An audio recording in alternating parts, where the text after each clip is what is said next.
everyone, so this is Purva Gaur and welcome to Dhairya Batch. So today we are going to start a beautiful and very interesting chapter microorganisms and friend and foe. इसके हम सारे questions करेंगे, all important questions. इसका भी revision हम complete कर लेंगे. ठीक है, ये क्वेश्चंस देखो इस तरीके से डिज़ाइन किए गए हैं कि आपका क्वेश्चंस के थ्रू कंसेप्ट्स बिल्कुल क्लियर हो जाएंगे और चैप्टर पूरा रिवाइज हो जाएगा. आपको फिर थ्योरी पढ़ने की कोई ज़रूरत नहीं है. तो इसलिए this series is very important for you and if you are a JNVN and especially for JNVN Sainik school aspirants. Okay, because exam बहुत ज़्यादा नज़दीक है. 28 जैन को आपका सैनिक स्कूल का एग्ज़ाम होगा एंड 10 फरवरी को आपका फिर नवोदय का एग्ज़ाम होगा और दोनों में साइंस पूछी जाती है. तो आपका इस सीरीज़ से पूरा साइंस का रिवीजन हो जाएगा and after this science series we will continue with SST. ठीक है, SST का भी हम ऐसे ही पूरा रिवीजन कर लेंगे और जल्दी ही साइंस का रिवीजन कंप्लीट हो जाएगा. Okay, so without wasting our precious time, let's start with question number first. So the question number first is the host of malaria causing protozoan is. Options are Anopheles mosquito, the cow, the earthworm, the tapeworm. तो I think हमारा जो answer होना चाहिए वो option I will go with option A. आप अपना देखो कि क्या आपका भी ऑप्शन ए ही है. If yes, so your answer is correct. Okay, now the question number 2. The bread और dosa dough rises because of the action of. यानी कि जो ब्रेड और डोसा जो होता है वो फूल क्यों जाता है, वो राइज क्यों कर जाता है, किसके एक्शन की वजह से वो राइज कर जाता है. तो आपने पढ़ा होगा, जब आपने पूरे थ्योरी पढ़ी होगी उस चैप्टर की, कि उसमें जो है ईस्ट सेल्स जो होते हैं उनकी ग्रोथ हो जाती है. इसी वजह से जो ब्रेड और डोसा है वो क्या हो जाते हैं, राइज हो जाते हैं. ठीक है, now the question number 3. Malaria is spread by. Malaria किसके द्वारा होता है. Options are giving plasmodium, B option female anopheles mosquito, third option male anopheles mosquito या none of these.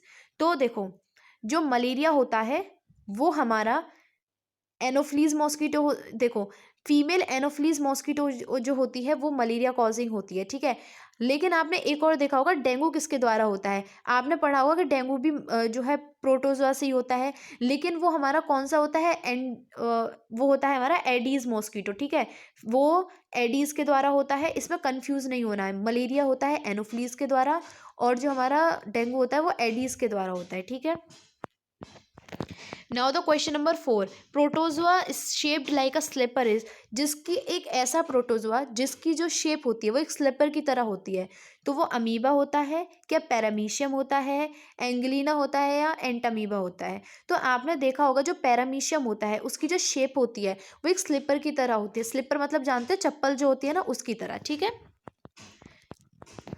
Now the question number 5 is the bacterium that turns milk into curd.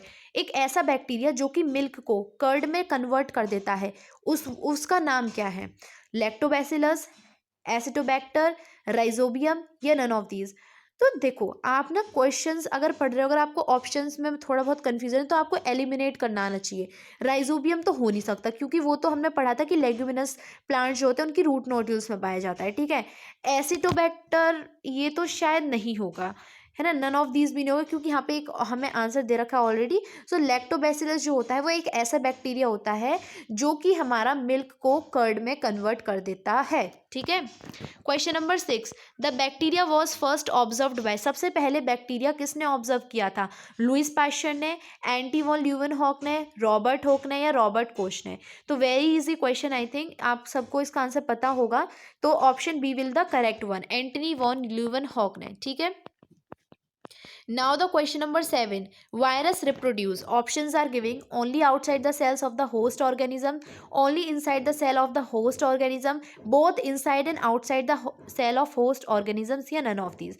तो हमने देखा होगा, देखो आपको एक बात पता होनी चाहिए कि वायरस जो होता है वो क्या होता है, वो लिविंग और नॉन लिविंग इसके बीच में, इसकी बीच की जो बाउंड्री होती है वो वहाँ पे लाई करता है. यानी कि क्या, जब वो होस्ट ऑर्गेनिजम्स मतलब जब वो बाहरी इन्वायरमेंट में होता है तो वो क्या होता है, नॉन लिविंग की तरह बिहेव करता है. और जैसे ही होस्ट ऑर्गेनिज्म की बॉडी के अंदर जाएगा बिल्कुल वो अपने जज्बात बदल देता है. ठीक है, 2 सेकंड्स में, और वो वहाँ पर लिविंग हो जाता है. देखा ना कितना चालाक है वो. तो जो वायरस होता है वो होस्ट ऑर्गेनिजम्स की जो बॉडी में सेल वहाँ पर जाकर अटैक करेगा और वहीं पर वो रिप्रोड्यूस करता है. तो only inside the cell of the host organisms. Question 8, which of the following lives alone?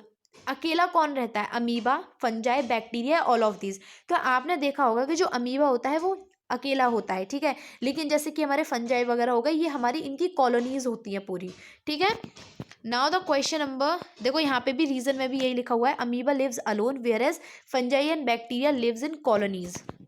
Now the question number 9, the process of conversion of sugar into alcohol is known as, यानी कि उस process को हम क्या बोलेंगे जिसमें जो sugar होती है वो हमारी अल्कोहल में कन्वर्ट हो जाती है।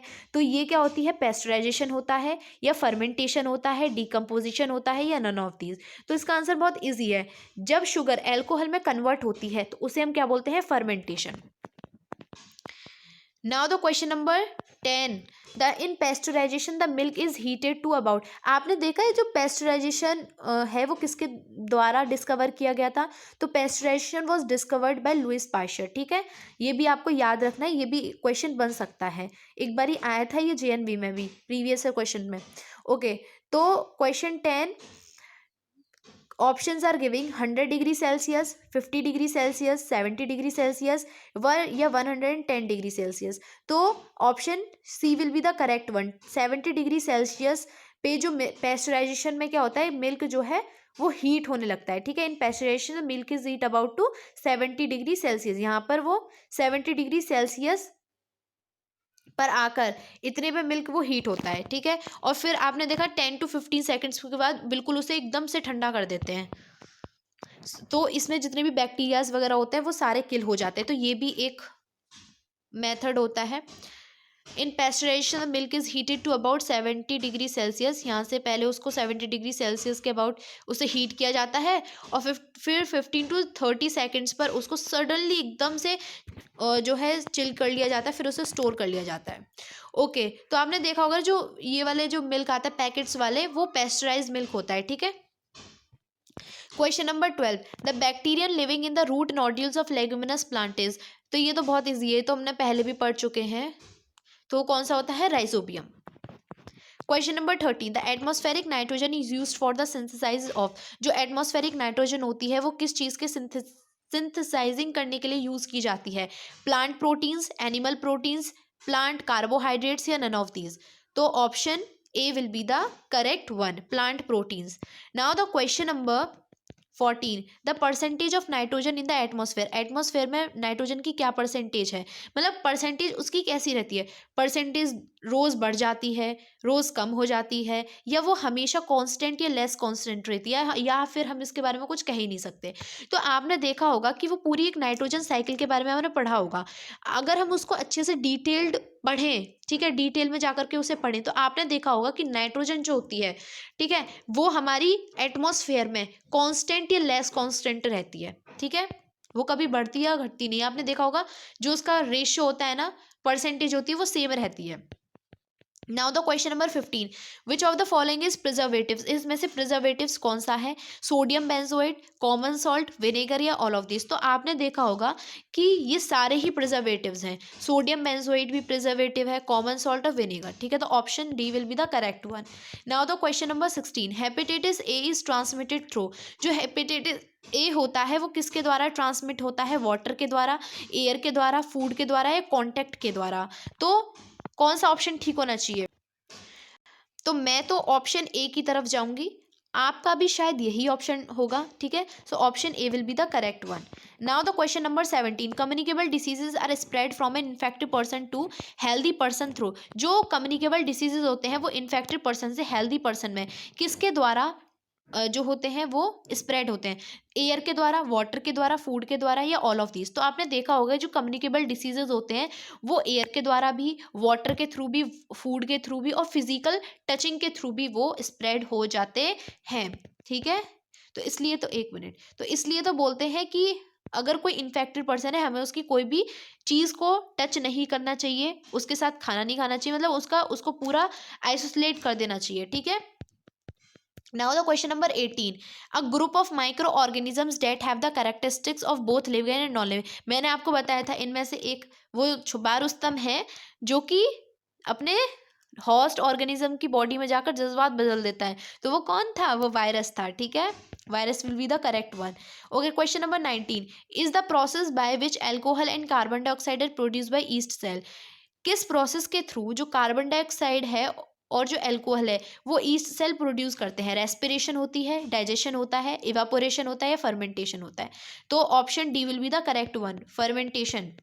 Question 20 causes of malaria is, malaria कौन कॉज करता है? फंजाई, बैक्टीरिया, प्रोटोजोआ या वायरस? तो प्रोटोजोआ जो होता है हमारा एनोफ्लीस प्रोटोजोआ, वो क्या करता है? मलेरिया कॉज करता है. और जो एडीज होता है वो हमारा डेंगू कॉज करता है. ये आपको याद रखना है, ठीक है. The algae commonly used for fertilisers are called. देखो, आपने अभी तक ये पढ़ा कि राइजोबियम बैक्टीरिया जो होता है वो नाइट्रोजन फिक्सर होता है, ठीक है. लेकिन क्या आप जानते हो कि जो ब्लू ग्रीन एल्गी होती है वो भी नाइट्रोजन फिक्स करती है, उसके पास भी एबिलिटी होती है कि वो नाइट्रोजन फिक्स कर सके, ठीक है. तो इसमें से कौन सी एल्गी है?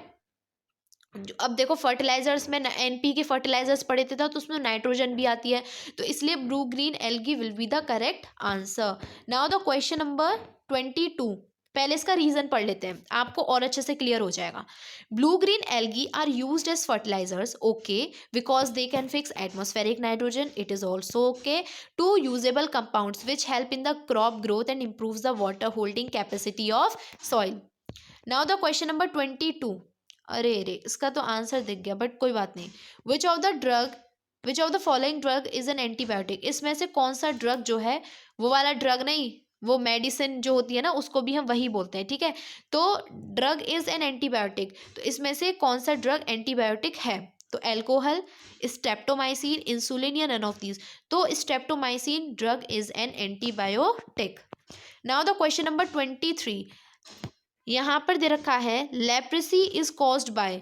ये किसके द्वारा होती है? बैक्टीरिया के द्वारा, वायरस के थ्रू, प्रोटोजोआ के थ्रू या फंगाई के थ्रू? तो एक बीमारी होती है जो कि बैक्टीरिया के थ्रू होती है. कौन सा बैक्टीरिया होता है? लेप्री बैक्टीरिया होता है, ठीक है. ये आपको याद रखना है. Now the question number 24. The cause of whooping cough is. Whooping cough किसके द्वारा होता है? बैक्टीरिया, वायरस, फंगाई या एल्गी? तो whooping cough is caused by bacteria. Now the question number 25. Virus क्या है? ये तो कितनी बार आ गया क्वेश्चन, आपको रट भी गया होगा अभी तक, है ना. नॉन लिविंग होता है, living as well as non living, या लिविंग या नन ऑफ दीज? तो आपने देखा होगा कि वायरस लिविंग भी होता है और नॉन लिविंग भी होता है, दोनों तरीके से होता है. और ये दोनों की जो है बाउंड्री पर पाया जाता है, मतलब लिविंग और नॉन लिविंग. आप ऐसे ही इमेजिन करो, लिविंग और नॉन लिविंग के बीच में पाया जाता है, ठीक है. जैसे ही हॉस्ट सेल की बॉडी के अंदर एंटर करेगा तो लिविंग हो जाएगा, बाहर रहेगा तो नॉन लिविंग की तरह बिहेव करेगा. तो question number 26. Tuberculosis is a disease caused by. Tuberculosis जो डिसीज है वो किसके द्वारा होता है? बैक्टीरिया के द्वारा, प्रोटोजोआ के द्वारा, वायरस के द्वारा या माल न्यूट्रिशन की वजह से होता है? तो ऑप्शंस में से आपने I think A option choose किया होगा और ये बिल्कुल ठीक है, ठीक है. तो ट्यूबरक्लोसिस बैक्टीरिया के द्वारा होता है. Now the question number 27. BCG vaccine is use to curb. तो BCG वैक्सीन किसके लिए, किस चीज को क्योर करने के लिए यूज की जाती है? Cholera, tuberculosis, polio, typhoid? तो BCG जो वैक्सीन होती है वो ट्यूबरक्लोसिस को कर्ब करने के लिए यूज की जाती है. ये जितनी भी वैक्सीन्स वगैरह है ना, ये आप एक बारी अच्छे से देख लीजिएगा, ठीक है. और क्योंकि ये इससे I think her bar he question पूछे जाते हैं, तो ये इंपॉर्टेंट भी है कॉन्सेप्ट, तो आप इसे अच्छे से पढ़ लीजिएगा, याद कर लीजिएगा. Question number 28. Cholera is due to. Cholera किसकी वजह से होता है? वायरस की वजह से, फंगस की वजह से, प्रोटोजोआ या बैक्टीरिया? तो cholera is caused by bacteria. Now the question number 29. Which of the following is airborne disease. Airborne disease कौन सा है? टाइफाइड है, ट्यूबरक्लोसिस है, कॉलेरा है या पोलियो है? तो इसमें जो एयरबोर्न डिसीज है वो क्या है? कॉलेरा, ठीक है. Okay, so let's move on. Question number 30. Breathing is polluted. Breathing in polluted air cause, यानी कि अगर हम पॉल्यूशन वाली एयर में, पॉल्यूटेड एयर में ब्रीद करेंगे तो उससे क्या होगा? Kidney trouble, heart problem. देखो, ये ना करेक्ट प्रोनाउंसिएशन क्या करो, ये हर्ट बोलते हैं कोई तो, लेकिन ये हर्ट नहीं होता, ये क्या होता है? हार्ट, ठीक है. तो ये भी आप याद रखना. रेस्पिरेटरी डिसीजेज या नन ऑफ दीज? तो जो पॉल्यूशन वाली जो एयर होती है, पॉल्यूटेड एयर, अगर उसमें ब्रीद करते हैं तो हमें रेस्पिरेशन डिसीजेज हो जाते हैं, ठीक है. Question 31. East sales helps in the production of. East जो होती है वो किसके प्रोडक्शन में हेल्प करती है? शुगर, एल्कोहल, ऑक्सीजन या नन ऑफ दीज? तो आपने देखा होगा कि ईस्ट जो होती है फर्मेंटेशन की प्रोसेस के थ्रू वो एल्कोहल का प्रोडक्शन करती है. सो ये हमारे 31 क्वेश्चंस कंप्लीट हो गए हैं और आपको पीडीएफ मिल जाएगी मैच द फॉलोइंग। और ये जो ट्रू फॉल्स दे रखे हैं नीचे, ये आप खुद से ट्राई करिएगा क्योंकि ये क्वेश्चंस रिपीट हो रहे हैं, तो इससे आपकी और अच्छे से प्रैक्टिस हो जाएगी। ठीक है, क्योंकि मैच द फॉलोइंग में काफ़ी सारे बच्चे कन्फ्यूज भी हो जाते हैं। ये ना बहुत इंपॉर्टेंट है क्योंकि इसमें सब कन्फ्यूज हो जाएंगे कि बैक्टीरिया से क्या होता है और प्रोटोजोआ से क्या होता है, तो ये थोड़ा सा सिमिलर वाले होते हैं, तो आप इनको अच्छे से पढ़िएगा। इन पे थोड़ा सा ज़्यादा ध्यान दीजिएगा क्योंकि इससे हर बार क्वेश्चन पूछे जाते हैं, तो इसको हम इग्नोर तो बिल्कुल भी नहीं कर सकते हैं। तो यहाँ से ही हमारा chapter micro organisms friend and foe complete हो गया है। एंड नेक्स्ट वीडियो में हम दूसरे चैप्टर के इंपॉर्टेंट क्वेश्चंस कंप्लीट करेंगे। ठीक है, I hope you like the session. If you like then hit the subscribe button and please like the video, share with your friends. Thank you, thank you, thank you so much.